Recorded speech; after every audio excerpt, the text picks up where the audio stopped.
তা নমস্কার। আজকে আপনার বাগানে হচ্ছে প্রথম এলাম। আপনি হচ্ছে রাসায়নিক প্রযুক্তিতে বা রাসায়নিক সার ব্যবহার করে বাগান চালান। আচ্ছা, আপনার বাগানে কি সমস্যা হচ্ছে? সমস্যা বলতে এই পান বড় হচ্ছে, যদিও ডাঁটি ছোট বড় হয়ে যাচ্ছে, ফলন ঠিক আসছে না, ফাংশন খারাপ হচ্ছে। কিছুদিন ভালো থাকে আবার খারাপ হয়ে যায়, তাই তো?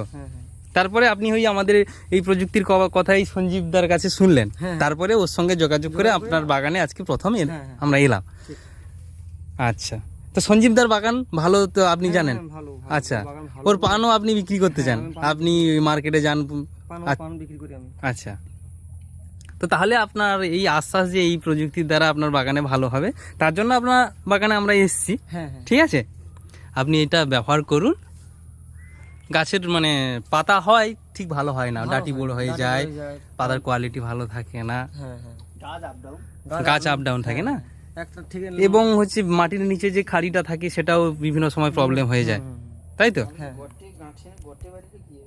গঙ্গাসাগর থেকে যদি কোনো চাষি বা কোনো কেউ যদি এই মানে অর্গানিক ট্রিটমেন্ট করতে চায় বা এরকম বাগান তো ভালো দেখলাম যা, তো তাকে সে কীভাবে যোগাযোগ করবে? তোমার ফোন নাম্বারটা বলে দাও, তাহলে ওখানে যোগাযোগ করবে। 89-065-33-634। আচ্ছা, এই নাম্বারে অন্যান্য চাষি বন্ধু যদি যোগাযোগ করতে চায় যোগাযোগ করতে পারে।